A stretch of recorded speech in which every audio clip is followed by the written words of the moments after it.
All right, let's kick it off. Well, I want to welcome you guys, and it's exciting to announce the Infinex partnership. We'll dive into it, but maybe let's start with some intros. Yeah, for sure. So Kain, founder of Infinex, we are taking down centralized exchanges using chain signatures. And I'm Jed, CTO of Infinex, here to help Kain do that. One centralized exchange at a time, or all of them? At We could probably get a few at a time. Yeah, really, I think all of them at once would be best. Hi, well, I'm Illia, co-founder of NEAR, and yeah, excited for partnership, excited to do this. This is something we've been thinking about trying to do, building for since the start. And yeah, maybe to set the stage, kind of NEAR started as like, hey, we need an infrastructure that can, effectively be scalable and global, and at the same time abstracted out from the users so that they don't need to think through like 0x hashes, Chrome extensions, figure out, gas fees. All of that should be kind of hidden away. And so a lot of things we've been building kind of since the start was toward that. And kind of end of 22 was where this realization was like, hey, this zero-sum game between chains is not productive. And we were, okay, if we change our mindset, right? Like, okay, it's not, one chain winner takes all. Let's try to get every project to build on us, but more, how do we bring users to all chains, to all applications, to all assets? And so that's kind of where chain signatures are coming from, and a lot of other pieces of technology we've been building. And yeah, that kind of started. I mean, we started the conversation. Yeah, we started talking, and I was like, the funny thing is that I think even when we first had those conversations, I was like, it sounds cool, but like I don't quite get it. Right? it took me. I was like, it sounds like cool tech, but like I didn't quite get the application of it. Right? I was still kind of mid-curving it. I still was living in my like DeFi maxi land of one chain or like EVMs only type world. Yeah. Yeah, and I think that that's where Jed kind of came in. Right? He came in and he was like, no, I get it. Like even if you don't get it, I get it. Yeah, I mean, we really shouldn't have chains was a thing that I was pushing. Like, and I mean that from the user experience perspective. Yeah. Users right? should not know there are chains. Yeah, well, if someone's using Binance, they don't know what chain anything's on. It's like you can take Bitcoin and swap it into Doge and then buy some whiff, and like that's magic. No one realizes. And so, yeah, I think coming at it from this like DeFi first perspective, you can get caught in this mindset of like, oh, well, chain abstraction means you can move stuff between chains, and like, no, chain abstraction means there is no chain. Yeah, that was my meme. There's no spoon. There's no spoon. There's no chain. Yeah. This is an interesting question. Like, what is the future of chain abstraction? And to your point about mid-curving, I remember I had a call with a lot of like top VCs in this space, right, who are our backers, and I was like, chain abstraction, it's coming, and they were like, nah. It's like first this space moving too slow, it's like 5 years out minimum, and I'm like, no, it's coming, like. But I think the funny thing about Infinex that I've been saying to people is like more chains. Once we make chains disappear, give us as many chains as possible, because we can make them disappear faster than you can roll them out. Like we don't have enough conduits, right? Like we need more people spinning out more chains. Well, maybe let's have something decentralized to launch. Ouch. But this is where I quirked out, because like you start thinking about chains not existing or there being a lot of chains, and you're like, yeah, it's insane that we know about chains at a consumer level. So I think actually somebody used this, and I kind of riffed on this idea, like if you consider a chain to be like a server, right?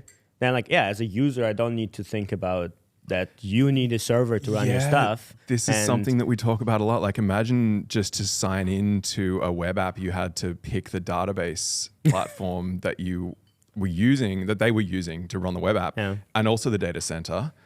Like all of this knowledge about and then you need to make sure you have the money in that data center. Oh, yeah, you're paying for the electricity literally in the data center. Well, it's like that data center like is it's like the example I use is Netflix. You go to Netflix and it's like first you need to choose which region you're gonna be watching movie from, like the data center. Yeah, well, where was the movie made? And if it was filmed in Thailand, like, do you have some baht ready to pay for that movie? You're like, oh, sorry, it's too popular right now, so you need to pay more to actually watch it. Yeah, and that's why, like, for us, I mean, that's why we designed NEAR into like, okay, it should scale effectively to any amount of usage. And that's why we took sharding design. That's why we're doing a lot of things. But at the same time, like it's the same as like Amazon Cloud or any other cloud. It's like, yes, there's a lot of use cases for cloud, and there's still, you know, dedicated servers for specific use cases. And that's kind of where you need, you know, a lot more chains for supporting that. But an interface still doesn't need to like have all those details. I've been telling Kain this for the whole last year. Like, databases exist for a reason. Like, they're useful technology, and there's a lot of different ones. Like, you can go to document databases, relational databases. Like, they've got different properties. And like, as a developer, you should know about them. And you get database-oriented meetups, and like, we get enthusiasts. But the key is that they have these characteristics, and you want to pick the database that you should be using for that use case. Yeah. And once your use case gets sophisticated enough, you know what? You probably need more than one database. Like, they're a specialist database for specialist use cases, and that's a good thing. It's also a good thing that users don't know that. Like, all of this is abstracted behind the scenes. So I think like the first kind of 10 years of building all of this stuff in DeFi is about figuring out what sort of things we need. But to actually get this into more people's hands, we need to stop pretending that users are going to care about that or should know the implementation details to use it. Yeah, so I mean, totally agree. That's been our point for the longest time, which many disagreed over the years, but it's good to actually the market is catching up. I mean, one of the crazy things to me is how deep in the like we were swimming in the Kool-Aid. We weren't just drinking it, right? Like, we were like swimming around in a Kool-Aid swimming pool, and I think that there was a podcast where I was like, look, you know, people are trying to make things simpler, but that's actually bad. You shouldn't make it simpler. You should make it harder, because people need to understand how important the technology is that they're using. And it's like the craziest, insane cope that you could ever imagine. Like, what are you talking about, right? Well, so actually, a friend of mine who's not from crypto asked, like, hey, why is this DeFi so complicated? And I'm like, it's actually valuable because it's complicated, because people lose money and don't know where it is, and so it just creates so much excess liquidity. Exactly.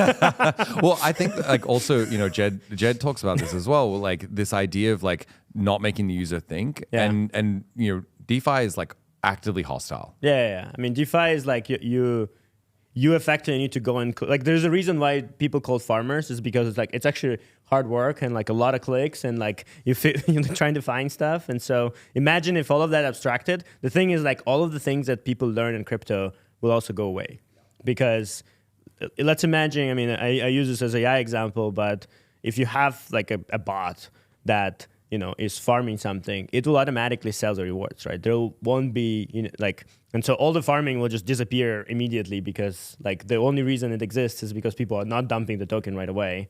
Otherwise, it's just not effective mechanism of distribution. Well, you're introducing efficiency, and if we've learned one thing, like, efficiency will win, right? Yes. It will. So someone will introduce it, and it will win. Yes. But to this idea of like crypto being hostile, something we have kind of realized is like, I've gotten really deep into this whole kind of degen mindset, and I'm like, this is so bad.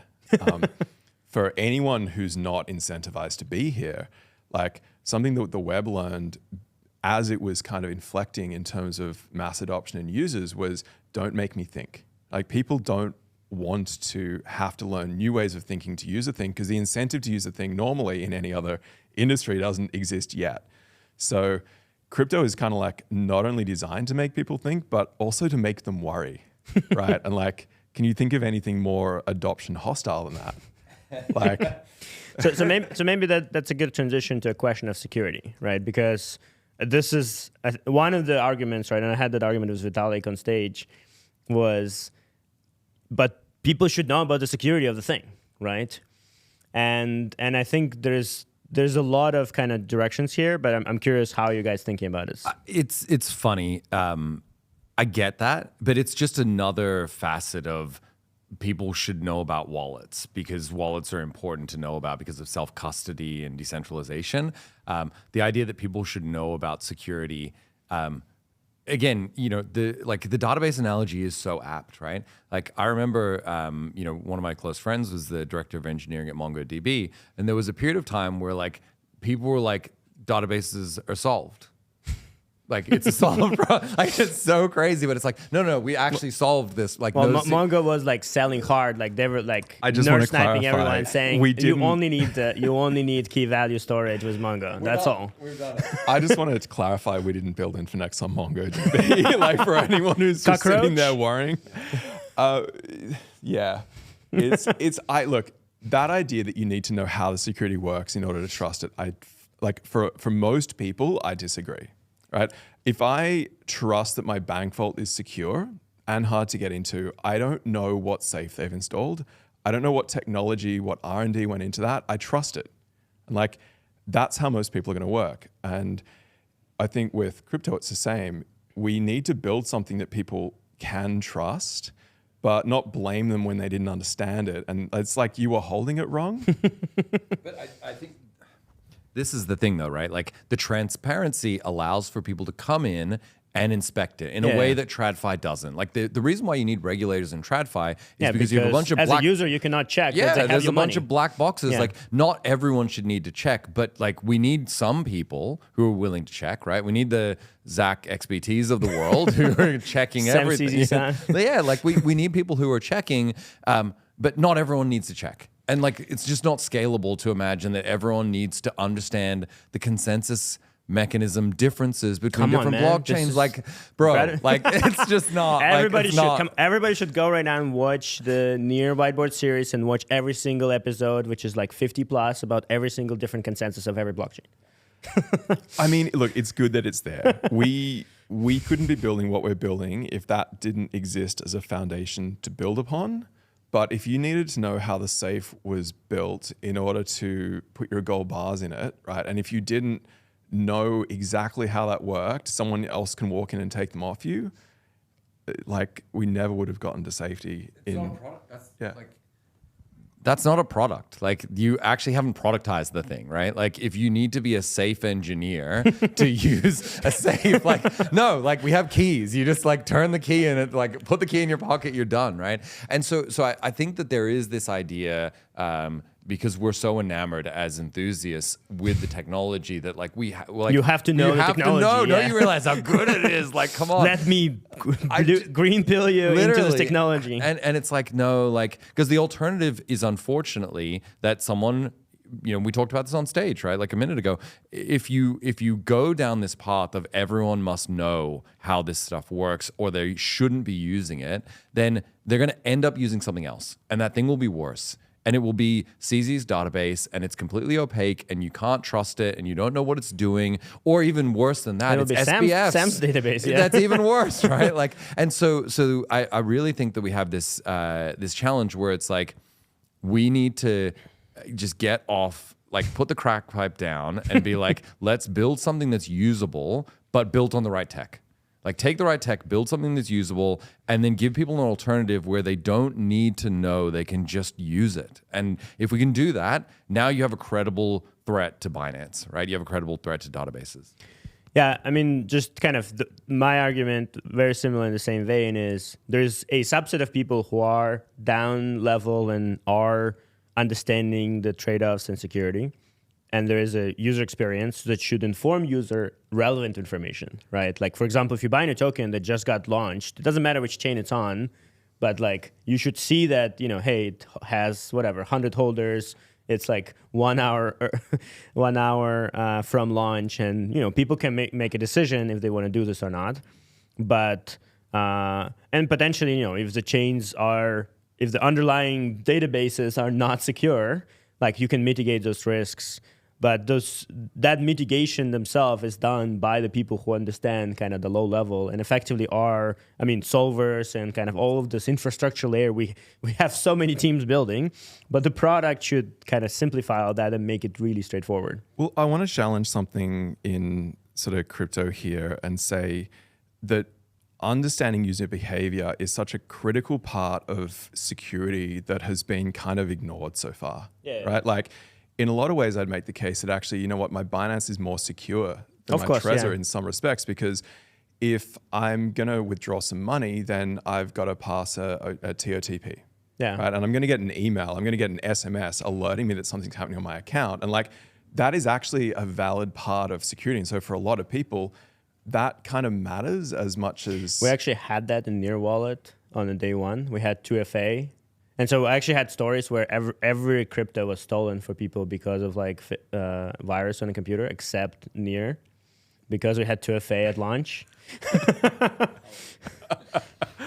I mean, the number of people that have gotten in touch with our support team because they've gotten wrecked with their on-chain like self-custodied address, which is their recovery address, and the only money they've still got that is safe is the money in their Infinex account it's disturbing. Like no, it's happening all the time. It's motivating. We need to solve this. I was like from the day one, I was saying like, do not show the seed phrase to anyone.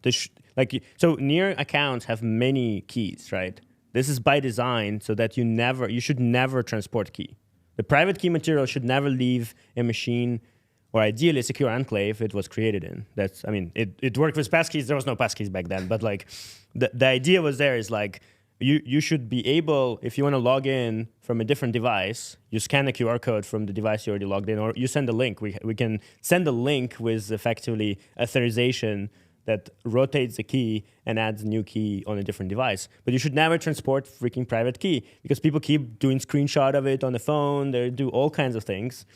And they get, their iCloud get broken and all of the seed phrases are up for steal, right? I mean, I no longer think you can be safe in DeFi, like just the way things are set up at the moment. Because one of my favorite stories is actually having, like there's this malware that they found, something like 60 apps on the Android App Store where the app is just taking a screenshot, something like every 30 seconds, and they're uploading that to some S3 bucket somewhere, and then they're off-ramping that into a like AI that's just doing OCR and checking for seed phrases and wrecking people's wallets. Yeah. Like so if you've got a seed phrase written down and you just kind of passed your camera over that at some point, and now your money's gone. Well, it's more frequent you have the seed phrase screen in your wallet that shows, save it. That's what I'm saying. Like that should never, like that experience should never copy and exist. Paste, and then there's software that's like your clipboard manager, exactly, which people are going to install without realizing. Yeah. Well, that's the other thing about addresses. Like they should be human readable, so you can actually like not like I've actually, when we had the relief for Ukraine, and we actually had somebody had a malicious software on their computer that changed the address where the money was sent. And so it's like, we're trying to help people here. What the fuck, right? I mean, it's like it was a small amount, but still, it was like it's like the address replacer, and it looks the same. Like first few characters are the same. They find like similar address to the one you're actually copying, so you don't actually see. Hopefully, the hackers were in the Ukraine. Maybe it got there anyway. Maybe it didn't end up in North Korea. But so maybe changing a little bit or like kind of continue this idea. Because I would say like last year and big half of this year the meta was like layer 2s, infrastructure, data availability. And in general, that's been dominating crypto in general. I think DeFi is coming back now in the last few days. But broadly, and then on our side as well, like we've been trying to push consumer crypto for like so long, and we were trying to bring it with, applications like Sweat and Kai, and, we have games and we have, Hot inside Telegram. But it's been a very uphill battle because infrastructure is so much more valued. You go to VCs and they're like, yeah, but, I'm not going to make money on this. And, like I can invest in this like another layer 2, and that's an easy 100x. So how first, like I think there's a broader market change. So interested how you see that, but also how you guys are thinking of changing kind of this VC mindset that like, hey, applications are not valued. I mean, the only way is to make them valued, right? Like make a valuable application. The good thing about VCs is that they're so herd-like that it doesn't take much actually for them to like completely pivot 180 degrees and forget everything that they knew, right? And enough people getting wrecked on the next L2 and then you flip that around and all of a sudden there's an application or a couple of applications that have done well, and they're like, oh no, I love apps. Like I've loved them the whole time. I've always have. I don't know why you ever thought I didn't love them. And so, I think that memeing a new narrative into existence in crypto is an art form, right? But you can do it. And if you do it, you pay a heavy cost, right? The early people who do it, early DeFi, right? Maker paid a heavy cost like 2016, 2017.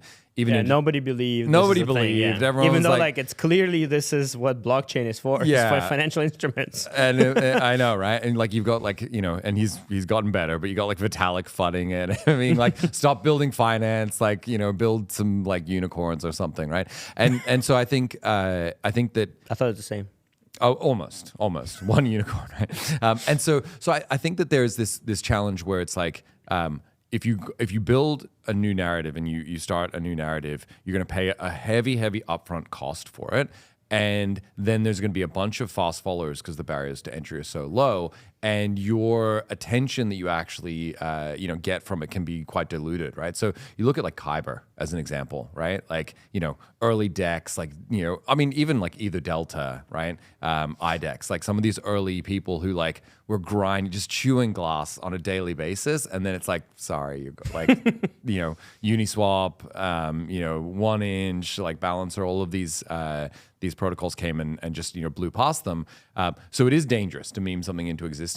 But if you can do it, then it creates a new category, and people will start to kind of orient around it. And I think we've already seen that happening.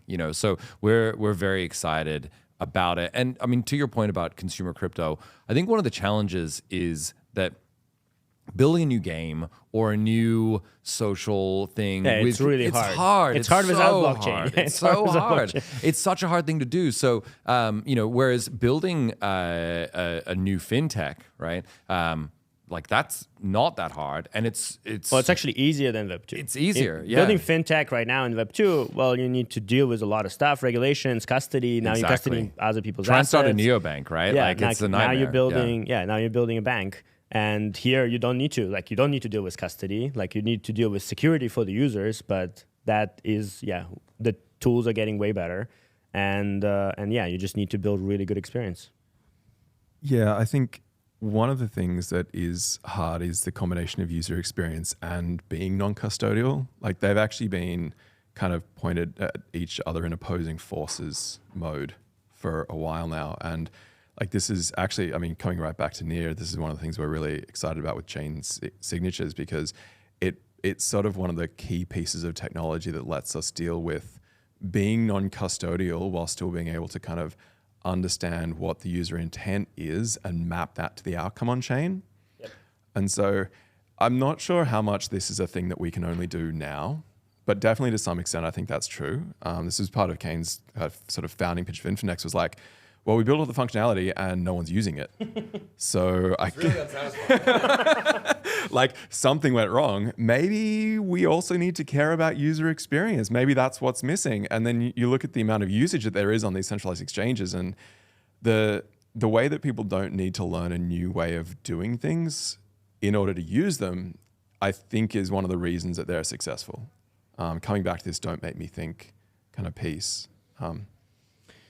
Yeah, I mean, very valid. And I think I use this joke that, there's been chain abstracted applications. There are Binance, Coinbase. Oh, Binance is like the best chain abstraction technology the world has ever seen. Yeah, it's 100 million users and making a ton of money. So if you're not investing in chain abstraction, what are you doing? But in terms of users as well, like I mean, I'd say one of the places where we have actually found a lot of support is this idea of bringing users into DeFi. I mean, if we can do this, turns out everyone wants users. Well, right? It's like everybody wants the users, and especially if you can bring them with I mean, this is a challenge. We've been like, as we're bringing users, how do we give them more functionality so that they want to bring more money on chain, right? Because actually, there's more things to do, right? Yeah. I think this has been quite interesting for me. I've been coming to crypto conferences for a long time, and there was a period of time where it was like, DeFi summer, people were like, oh, I love, yield farming and like synthetics. Yeah, I spend all my time doing it. And they were enthusiasts, and they were like kind of fanboys, right? And it was like, okay, cool. the last couple of days here, where people I think actually get what Infinex is doing, it's people coming up to me that are like, "Give me your distribution." It's like I have like a golden egg that they want, and they're just coming out of the woodwork, and they're like, and it's funny because these are all like early stage DeFi founders, and in spite of ourselves, like there is a deep intuition that like I need distribution. Like like founders get this, but it was like, oh well, I get distribution by doing an airdrop. And now they're like, wait, there's a new way to get distribution. Like I just have to get it into Infinex, and it's like they're like all about it now. And so I do think that that is one of the things that's most exciting. Is okay, chain abstraction. Binance does a really good job of it, but everything that happens in Binance, the value is captured by Binance. Whereas if you do chain abstraction and build an on-chain exchange, everything that happens in that exchange gets passed back through the protocol. It goes to Aave, it goes to all of these protocols, and they will reap the rewards of that distribution. And there's a really powerful feedback loop there, in a way that it's not just being like sucked out into the real world. It goes to users as well, though. Like I think one of the things that's going to be really cool about this is if you're earning, like there's always an earn page on Binance, on Bybit, any of these centralized exchanges, but that's also them giving the user an abstracted version of whatever they're able to do with those. Of the best, yeah. Yeah, whereas like with DeFi, you can just go straight to the protocol directly as a user. And like where else in anywhere in finance, right, can you actually sort of LP into something directly and get the full benefit of that, even if you've only got $100? Yeah, I mean, that's why. So, I mean, the other kind of, as part of the chain abstraction, right, chain signatures were our first effectively like, okay, well, we need to interconnect chains. How do we do that? We need a new way of effectively like NEAR account to be able to be global. But the other side was, okay, well, even after that, like the way users think is still not like this is still kind of, this is underlying tech. This is a self-custody tool, right? And so that's where the intents are coming, right? And the kind of, I think a lot of the conversations about intents have been around like swapping, because that's like the simplest, hey, I just want this much token for this. But the reality, intent can be as complex. And I mean, on the AI side, I also talk about how this can be natural language. You can have, like you can transact with a restaurant or with a service, with a hotel. But on blockchain with DeFi, you can also say like, hey, the earn is actually an intent, right? And then your solvers can suggest like, hey, here's a set of protocols that you can like distribute to. And this can be an active intent where it effectively refreshes and updates based on what is the best options right now. So you not just effectively have this abstracted version on Binance, which they kind of are doing that themselves, but they're taking a huge markup on that, where they actually can have literally the auction on, hey, I have $100 and continuously auctioning off this $100 into whatever the market, like money markets or other yield opportunities are around all of the Web3, right? I mean, maybe with some conditions I want to apply. And so you can have a lot more interesting, complex intents, and you can also add whatever the compliance and other frameworks on top of this as well to ensure that you have kind of, maybe some money markets want KYC people, etc. Boom, you KYC, pass this over. So I think there's like kind of this next level of intent that allows to really create kind of defragmentation of liquidity across not just swaps, but also all of the other functionality, that is happening across Web3. And I'm really excited to see, like, I mean, we kind of introduced the first, like, foot swaps, the easy use case. But kind of we're excited to see that actually expanding to more and more of different functionality and different types of intents. Well, intents hit home, I think, for us in a really cool way, because it couples with something else that we've been talking about a lot, which we've unpicked from a UX perspective, right? And I think like one of the things that's been really preventing sort of DeFi and crypto generally from getting to a better UX has been this like solidification of when actions happen, right? And so in like we started out talking about this kind of separation of you've got the signing and the custody piece, you've got the interface that you're using, and then you've got the protocol or the functionality under the hood. And these are like separated in this really firm way. Well, yeah, like your signing is in one application handled by one people. Exactly. The front end by another and protocol by a third. Yeah, but not just that. You've got to be able to swap out any one of these three pieces. So wallets can't really innovate on the signing experience because dApps are all going to ask them to sign the transaction the same way. And dApps can't really innovate. And I mean, it's like one of the things that's so obvious about this is like Rabby just like piggybacking on the MetaMask API. Like the fact that they need to do, the fact that they have to like use the same vampire thing, attack someone's API, like it's so bearish of like they can't even build a better API. It's easier to just ape into the bad API that someone else already has. But also like protocols are designed in a way that anyone can build a dApp against them. They don't understand the way the user is going to use them. I'm like, this is really not how good UX gets built. Like this is, I spent a lot of time actually before I got into crypto in the design system space, which is all about getting designers and developers to actually sit together and speak the same language as a starting point, right? To think about building applications the same way so you can reason across the stack. And it's like crypto's taken this to an extreme of we don't. Are you saying rebasing tokens are not good good for UX? But like it's not just that these things are separate. And Infinex, like we describe it as a vertically integrated sort of application in that we're going from signing to intent to action in one sort of thing that we can reason about. But I don't think it's just that. It's also got to do with like, you've got to zoom out and think about the time of when do we ask someone to do a thing? So the dApp prepares a transaction and then it passes it to like, it's already mostly been encoded into bytes at this point, and then it's passed to the wallet to sign it. Yeah, and wallet tries to like make some sense of it to try to show something to the user. It can do. The wallets, I mean, like the wallet's just like, by the way, you could lose all your money here, right? Like that's really all they can tell you. That's one of the reasons, because like this is like my first experience with Ethereum was in 2018, right? And I tried a bunch of stuff and I'm like, this is complete and like clusterfuck. Like I'm an engineer, I can literally figure out how every single piece is built, but I don't want to use this. Yeah, right? No, it's super hostile. But if we can shift, like what you're really getting is you've got an action that unfortunately is encoded in the implementation detail by the time the user is authorizing it. Yeah. So if we can shift that point of authorization earlier to the intent, then I think that's actually going to unlock a lot more about what we need to create a good user experience that's also safe. And this is something I was really excited about when I saw the intents, like the NEAR intent stuff that you've been working on. Yeah, you sign a message that says, I want to swap this token for this token. You don't like really close to plain English. I mean, it's JSON. Well, but so NEAR always was JSON, right? All the arguments, everything is in JSON. So you actually can read and kind of understand what's going on. Yeah. But the thing that and we had few approaches to actually, you can just translate. That can be like effectively one-to-one translated to some English. Absolutely. Right? Like or any other language as well. Yes. So.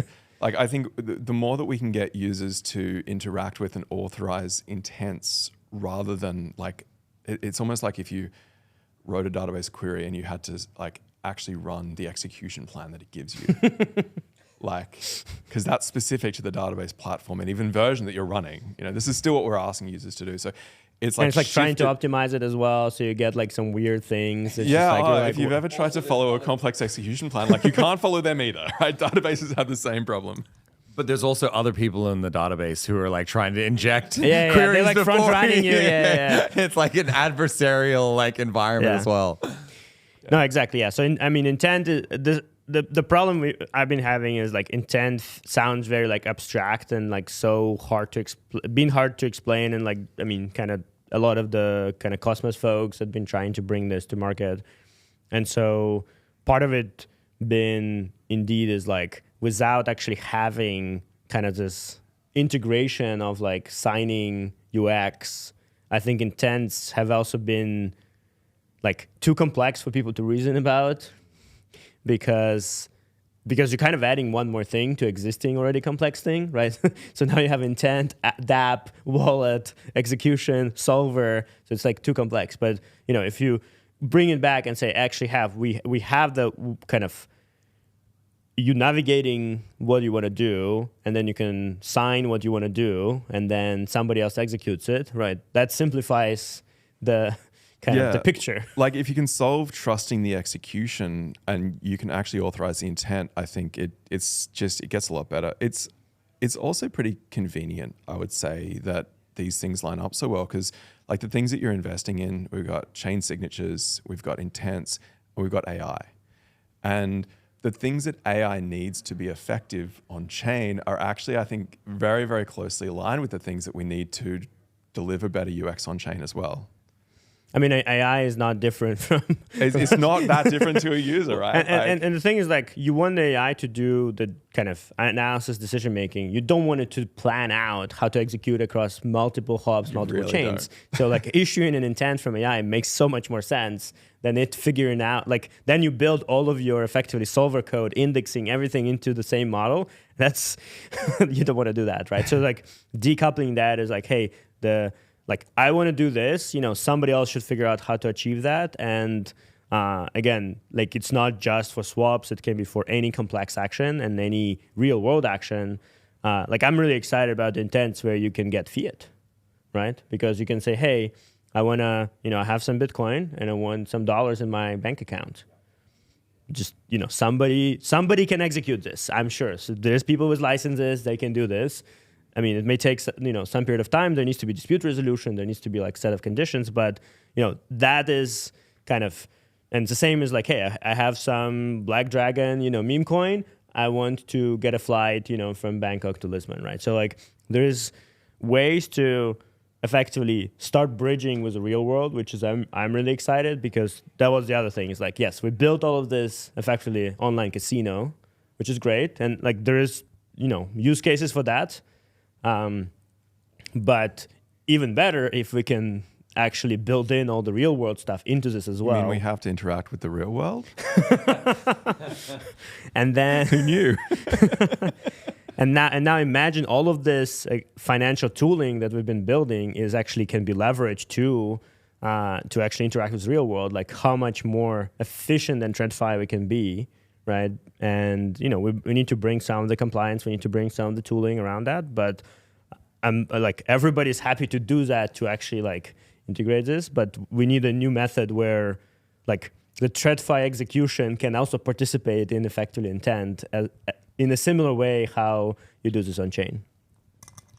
And I think that's like the vampire attack, right? Of like just carving off some use cases and letting TradFi kind of experience the better execution, better transparency, better outcomes, right? More efficient markets. Really, that's what we're all. This is the thing I think about where the frustration with the current. Well, not current, former, currently Trad former, market. Transitional.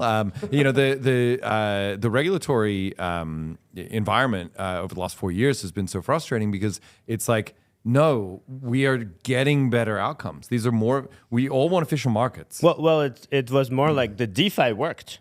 Like Alameda needed to pay back their DeFi loans before bankrupting. Like you cannot do the shit that FTX did on chain. Exactly. You just can't. Like everybody would have found out if they siphoning money out of a smart contract immediately. Yep. And your regulation, they had a regulated entity, right? So like regulations don't work. They didn't work. Yeah, exactly. It wasn't like they weren't regulated. They had plenty of licenses, right? There's just no oversight. And that's the problem is, a smart person with an opaque system is always going to outflank a regulator, right? Like it's a whack-a-mole game, right? Whereas if you have on-chain transparency, all of a sudden you're going to get better outcomes.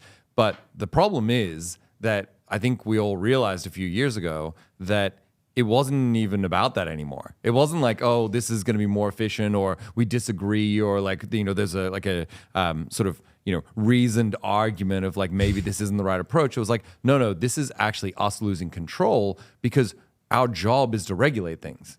If your job is to regulate things and someone's like, well, I've actually built a technology that doesn't require you anymore, you're probably not going to enjoy that very much. Like, that's not a good day for you, right? So it's like, actually, no, we don't believe that you can even do this because also conveniently we need a job, right?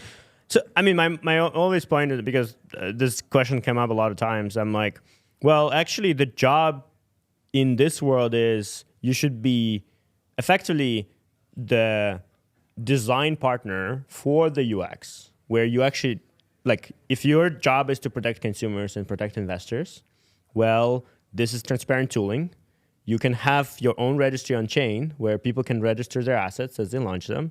You can augment them with additional information, and then you can have effectively a standard for wallets and applications to surface this information so investors are protected, right? It's not, let's shut everything down, and then indeed it's a whack-a-mole because this is decentralized technology. Anybody, anywhere can launch something. The barriers are too low, right? Like, it's just, you're not going to be able to stop it. Yeah. I mean, we have like, one of the things, we have decentralized front ends on NEAR. We have literally serving websites from the blockchain, which like anybody can access. And so the reality is somebody, the cat in, from the moon can ship code that is fully working app that, effectively unstoppable until, if you like shut down everything everywhere, right?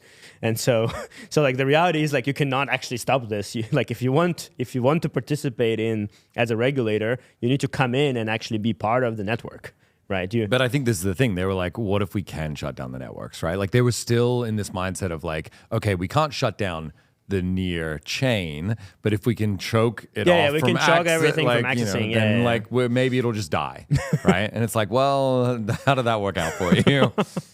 Yeah. So I mean that's maybe like a good. I mean, obviously we've had U.S. elections, winds are changing. How do you see kind of next 4 years of the crypto evolution? I think it's honestly shocking even to me, right? And even to people who've been building in the space as this new reality has kind of dawned that like how much we've been twisting ourselves into knots. Even, I'm pretty aggressive, right? Like I'm willing to push the envelope. And even I've been like, wait a second, would I have done this if this were, would I have done this thing? Would I have made this decision? Would I have hedged this way? And the answer keeps being like, no. No, I wouldn't have. I would have done it in a much more straightforward way. I would have done this differently. I would have done this differently. And again, I'm on the like risk on side of the spectrum. LFG side. Yeah, exactly, right. And so, when you think about the collective impact that that's had on everyone, where everyone's second guessing their decisions, everyone's looking over their shoulders. I mean, I don't know how many millions of dollars we paid to lawyers. Like that's. I mean, and like, for nothing, for real, like I don't say nothing, but like as insurance money almost, right? Yeah. Like, well, it's like insurance, it's also like my biggest example is when we were launching the network, right? You need to distribute tokens to people. And the way you do it is it's hard-coded in Genesis. And by the way, the network was launched in a decentralized way. We've published the Genesis, decoded there, validators that participated in the test network all came together and started this network, and then they voted on unlocking the transfers, right? Straight to jail. But at the same time, we had a ton of paperwork for all the backers on receiving tokens. We had broker-dealer transfers. We had all of the stuff done in the middle, which like it's just a paper layer on top of what actually was happening, right? And so that dichotomy to me, it never made sense, right? It's like you're doing all this paperwork, which is like, we are transferring assets here. The assets are here. Like, if we don't do this paperwork, just look on these chain assets are still here. It's still happening, right? Exactly, yeah. It's like this, it's trying to describe what's happening in reality in some other way, right? Exactly, yeah. I mean, what's kind of been annoying for me over the last year is just how much this isn't adding any value. Well, like that's what I mean. It's like there was zero value added. Like the transfer happened on chain. Like if this contract is like voided or something, we cannot undo the transfer. Like there are a lot of problems in the space that I think are genuinely things we need to address to protect consumers. And this does come back to like understanding education, security. There are so many ways. There are way more ways than I was expecting that you can get wrecked on chain. And it's not like we can't invent solutions to those problems, and we are. But yeah, this stuff is definitely making it harder to make it better, and that's weird. So I mean, I would say like it should be a product approach, not the regulatory approach. The product here is indeed like when you go, a simple example, when you're accessing your asset, you should know information about the asset, right? Like right now, when you go to any chain, the only thing a swap that maybe shows you that this token is like not in a whitelist. What the hell that means? Who decides on the whitelist, right? It doesn't show me any information. If I want to find information, I need to like dig into like a bunch of stuff. Now there's a little bit better tools now, as like Deck Screener and stuff like this. But the reality is, it's still like, it's not, hey, here is what you need to know. Here is, here's the risks. Here is and you can make a decision, right? Like, people who are trading are adults. But then on the other side, I mean, there is institutions who have the compliance requirements. Well, let's make it easy for them to participate, right? Yes, they cannot put money into a common pool. Great. Well, intents actually don't require that, right? Now you can be the counterparty. And if your counterparty requires a KYC or KYB or whatever the like attestation it needs, you can attach that to with your intent. And now when parties matched, you have this. So like we can actually implement compliance in whatever way, like anything that's describable by mathematics, we can implement. Just it needs to be like actually described. It needs to be described. Yeah, the description is the problem. And I think like, this is again the overhead that's been incurred in people because we're guessing. Because we're guessing. You're like, what might someone do in the future? Like that, it's a nightmare, right? Yeah. And again, I think that like even in the last week for me, I've realized things that I thought that I was like, okay, I'm pushing the envelope here, right? Like I'm going to like the bleeding edge. I'm like, no. There's a lot more edge. Like you can go way further out, right? And all of a sudden you're like, if we open up the design space, right? And we say, what are we actually trying to solve for? We're trying to solve for like transparency for the user. We're trying to solve for efficient markets, et cetera. And we don't need to look over our shoulder. I think the market can solve these problems really, really quickly. And there will be a lot of competition to try and do it. And also you've just unlocked the whole of the United States, which is a fairly innovative country, it turns out, right? Like, you can switch that country back on and people are like, oh, I can do things again. It's amazing, right? There's going to be a much more efficient market. So I'm super bullish. I think my view is we've got like 4 years for mass adoption. And if we can land mass adoption in 4 years, it doesn't matter what happens after that because it's too big for anyone. You can like 3 years ago, 4 years ago, can we choke it to death and kill it in the cradle? Like, no, but you could maybe clearly no. Not clearly no, but tried. You could try. You might think you could try.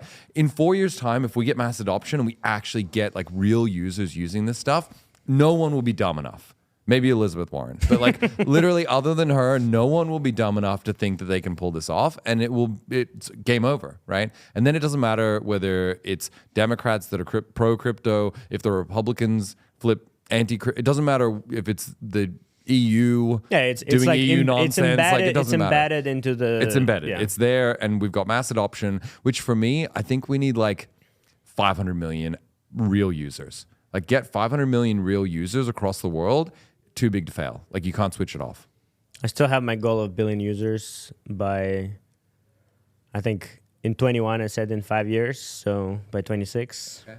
Yeah. I mean, we're at 30 million right now. So, we actually had 10x growth every year so far. And I mean, this year's like up till now it's 3x.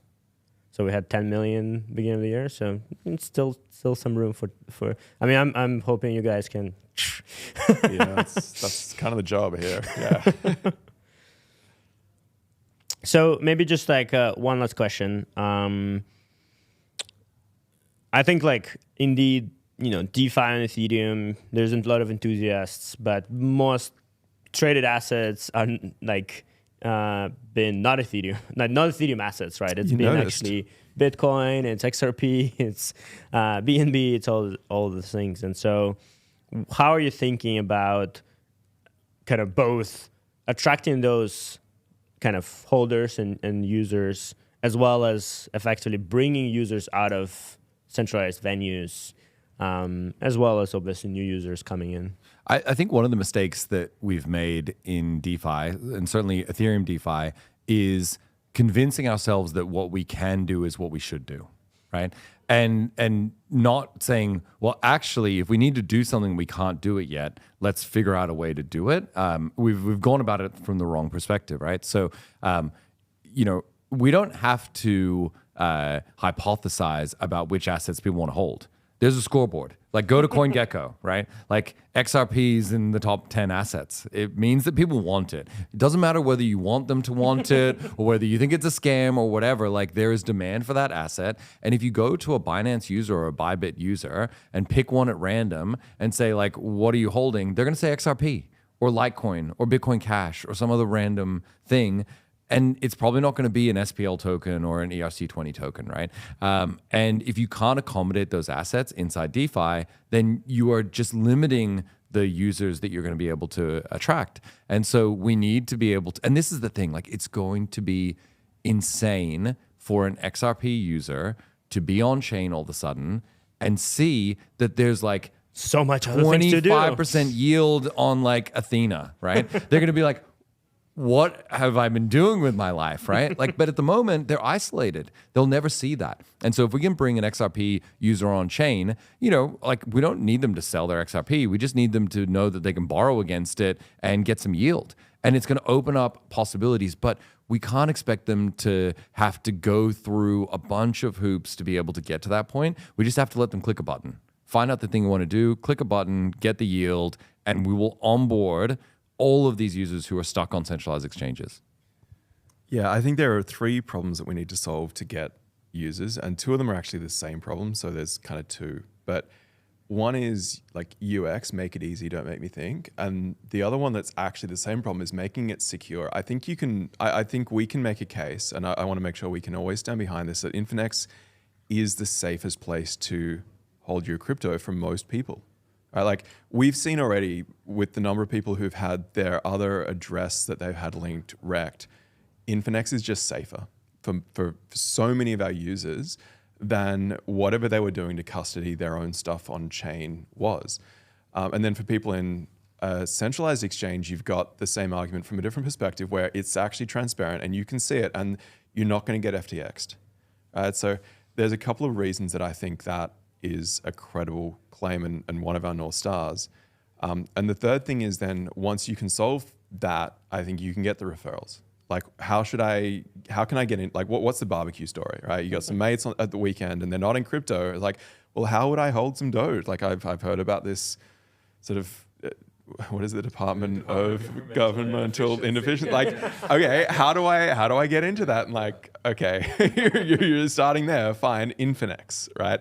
That should be the answer.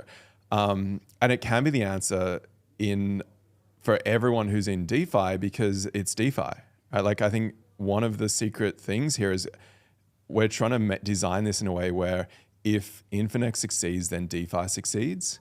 So, you know, everyone in DeFi hopefully wants Infinex to succeed as well. And that's really, I think, critical part of our strategy is like, let's lift up the whole space. Let's make a better way to bring the users in and have them use the random stuff that everyone is doing. And once you get there, this third piece is like, it's just more interesting. Like that innovation, we don't have to do that part. DeFi is doing it. We just have to link the users into that space and make it better. Awesome. And maybe then just one more last thing, because we've been talking how NEAR is also really leaning into AI. And from my perspective, AI is effectively the interface. It's going to be becoming more and more how we interact with computing broadly. And curious how you guys are thinking about this. But from my perspective, one of the challenges with DeFi is that there is so many different routes and there's so many different options. And what AI is really good at is effectively being able to navigate the very complex kind of multidimensional space in a natural way and kind of having this conversation instead of, you know, a user interface where you like, you know, have 50 options and you're trying to do things. But there's also another side, which is what we're working on is effectively recommendations. And so like, can we have a feed of things that will be useful for you directly because of what you've asked before, what we know about you, as well as what other people are doing? Yeah, well, this is really convenient for us because one of the first comments that I made last year when we were starting Infinex was actually to do with AI. And like Kain was, the starting point was obviously synthetics and like how do we get more people trading by fixing the UX? But if you open a Bybit account today, one of the first things that they show you is actually their AI interface. And you can ask it what the markets are doing today. You can get sentiment analysis. You can get recommendations, and they'll link that to a button that you can click to open a perp position or buy an option. And like, this is actually the direction that they're going in. And so, you know, right at the start, I was thinking, it's one thing to build a user interface where it's all sort of text inputs and buttons that you're clicking. But if we just build that, we're also then going to have to deal with the fact that we're just skating to where the puck was, you know, and the puck is clearly heading off in the direction of AI and all of the different kinds of interactions that actually opens up. So I think it actually fits in really neatly, what you're doing and what we're doing. I think one advantage as well with Infinex is we are a walled garden at first, right? We're like, you know, the AOL, which I don't love the analogy, but like it is apt, right? What that means is that, yes, AI is great at like going and, you know, running through a million different things, but it also means that there's a lot of jeopardy, right? Around like, what if it chooses the 999,000 thing that's going to wreck you, right? And if we have a set of contracts that have Lindy, a set of you know, platforms that we'll give people access to that we're comfortable with from like a risk perspective, all of a sudden you've got like a curated thing where it's like, choose from these without, you know, going, and you might be able to unlock it and go into like the open web version of DeFi and be like, yeah, YOLO, you know, put 10% of my assets and like, go find me the crazy yield, right? But, you know, for the average user, one of the critical things is you need to keep them safe, right? We need to keep them safe. We need to be very opinionated about how to keep a user safe. The last thing we want to do is be like, hey, we've got a safer version of Binance, and then we send them to Cream Finance and wreck them, right? Like, that's not a good outcome. So we need to curate these outcomes so that, and I think that constrained solution space for an AI actually is quite good, because a user then doesn't need to sense check the AI, and they can be like, well, anything that it recommends within this set is going to be fine. Yeah, I mean, one thing that, I mean, not in shorter term, but we're starting to invest is actually a effectively end-to-end form of verification, which should include smart contracts, transactions, and intents. And so ideally, in the intent yourself, you say, hey, and I'm not going to lose money, for example. And so your literally intent will not match with any set of actions that are I'm not willing to say that.